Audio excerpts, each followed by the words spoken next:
Hey folks, welcome back to WarThunder. This is the challenge video that I mentioned in the last challenge video that may also be going live today. Whether or not it's still today, I don't know, but it probably will be, to be honest. So we're on Wallonia, which I assume is how you pronounce it. Basically just a big fuck off top tier version of Ardennes, or Ardennes, not sure how you pronounce that either. But yeah. So, the way I play the British tanks, in case I haven't mentioned it before, is to basically just don't even contemplate going for the objectives, okay? The Chieftain Mark 10 and the Challenger especially, but also the Chieftains in general, I guess. Mobility isn't their greatest asset, and although it's a lot better on the Challenger, it's still not quite up there with what it has to face, which more often than not in RB is Germany. German tanks will absolutely mince you in terms of mobility every time, so you know, you can use your gooder mobility, yep, definitely a word. You can use your increased mobility over the Chieftains to get the Challenger into better positions faster, but aside from that you should play them more or less the same. So what I'm doing is I'm basically just rushing straight south, and I'm just going to try and find a hold down spot for myself to sit in, and from there I'll just pick off targets of opportunity. I'm not going to seek targets out, I'm going to just let them straight into my gun sight and then deal with them as and when they appear. If you do go and look for trouble in the Challenger, then you will more than likely die unless the enemy are basically incompetent, because all they have to do is shoot you in the hull, basically anywhere, and it's full of bag charges for the gun because it's two-piece ammunition.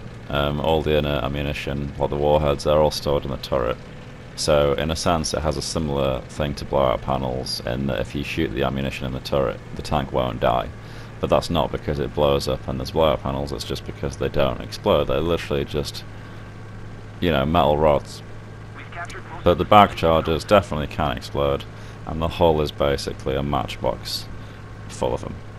So that's why it's so important to stay hull down, and that's why it's not a very good brawling tank. It's not very good for, you know, firing, pushing up and doing the objective shit. So play the Brits for kills. Your allies have the ability to go and deal with the objectives. The best way that you can support the team is by killing enemy tanks.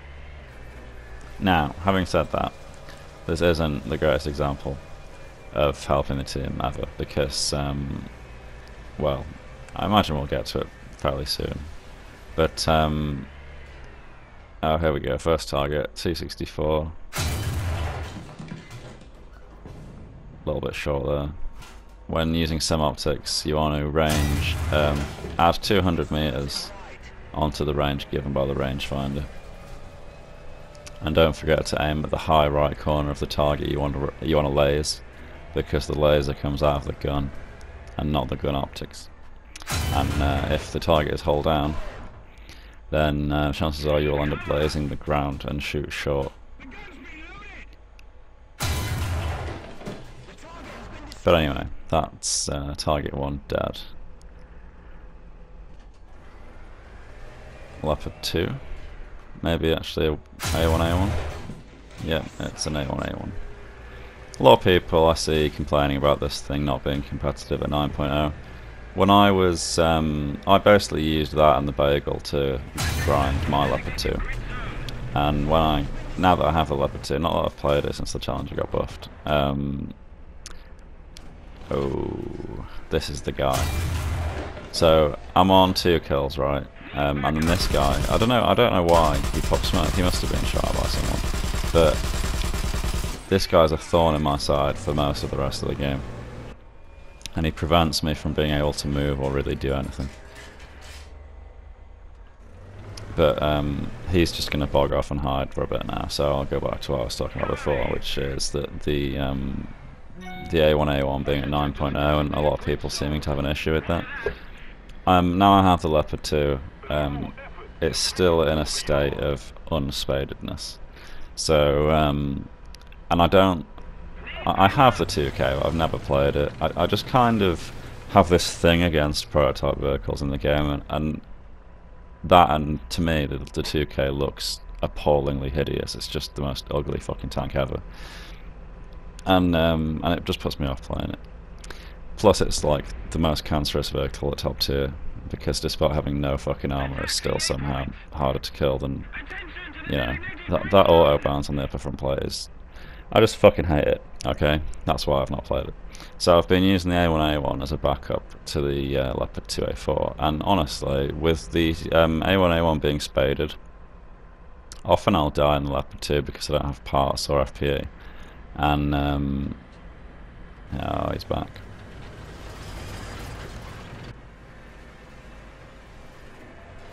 I lost him again. But you see, I don't want to push anywhere right now. The team are really struggling. And I could push over to the nearest cap and then push, you know, north back up to where the teammates are, just to give them some supporting fire. But because of this guy being here, whether or not he's aware of me, I can't really risk driving across open ground, because if he happens to look this way at that point in time, I will definitely die. But yeah, kind of lost my track of thought regarding the Leopard thing, but basically I end up quite routinely doing better in the A1A1, like getting an ace even at top tier, because it's spaded and the Leopard 2 isn't. So even though the Leopard 2 on paper is a better vehicle, I end up dying early in it and having to do the rest of the match in the Leopard A1A1, and more often than not I end up pulling a better result out of my arse using a worse tank.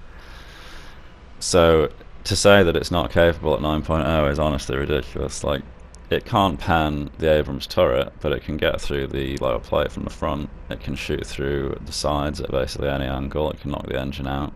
There's always that 3-round ready rack in the Abrams hull that you can actually detonate and kill the tank with.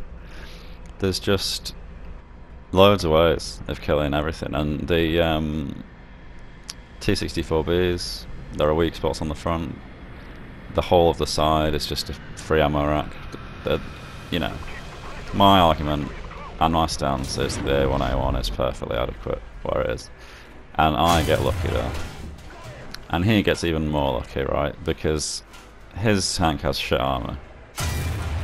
Well, it has shit armor against this gun, and he should have totally died there before the before this ammunition got changed and given better pan at high angles.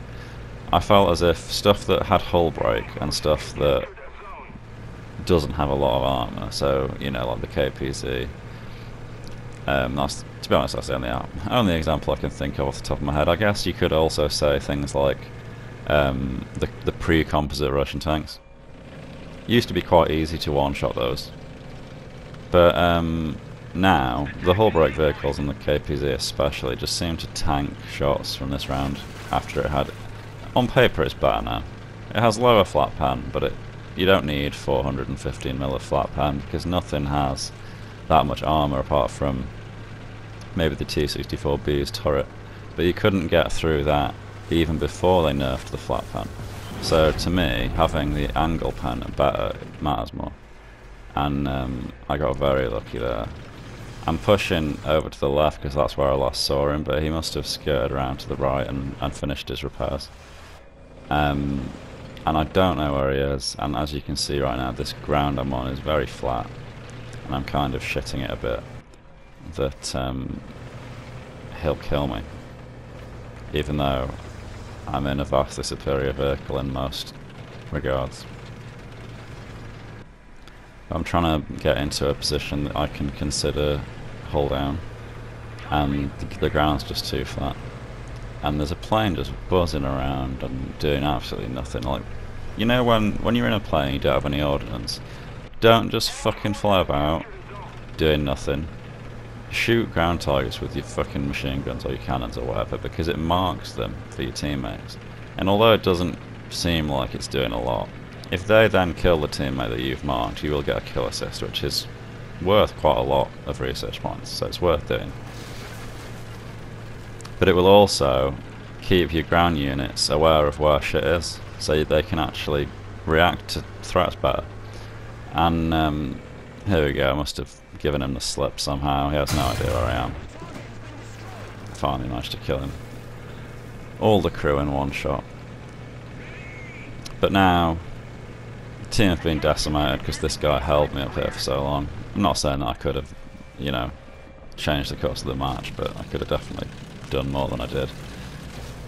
And the team are down to like barely any numbers left. So right now, I'm hoping that the rest of the enemy team aren't going to be aware of me. And I'm just going to pick off anyone that I see. And I know there was that tank that was moving from left to right, but someone shot at me from somewhere. And I don't want to push over this berm and reveal my hull to them.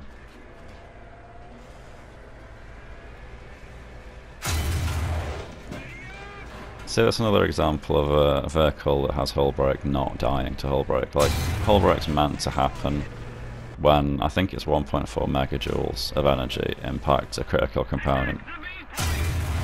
And right there I hit that guy's track with this tank.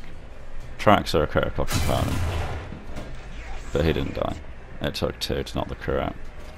But as you can see, so I bounced a shot from a Leopard 2A4 there. Turret armor is incredibly good on this thing now. It actually makes it play and behave in a way that I expected it to from the beginning, which has honestly just completely renewed my interest in it, because I hadn't touched it for quite a while before the adjustments happened, and now I don't think I've actually played another tank since, apart from the super version, just to give it a go at the new BR.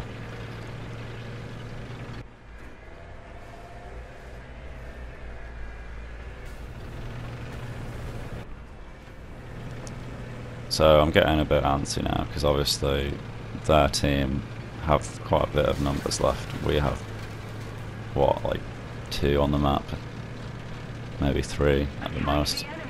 So it's not looking too great. And I don't know where any of the enemy are. And I'm going to try and just rush C and decap it. But I don't expect to actually survive this match.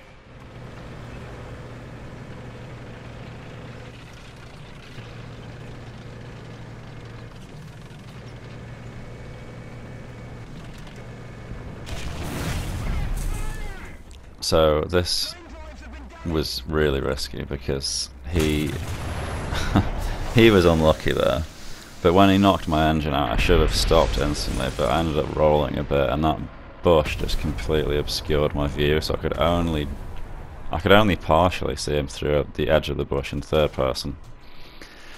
Thankfully he was angled away from me. Although the shell, now that the shell's been buffed, it should have gone straight through his upper front plate anyway, but I'm just going to call that luck on my part. And he only killed 1 crew. The side fuel tanks are so much better now. They can still catch fire and kill you, but as you can see 2 of them are blacked out on the little damage model right now. And I think if it weren't for them, his round would have probably panned the hull far more effectively and killed the whole of the turret crew instead of just whichever one it did kill that got replaced.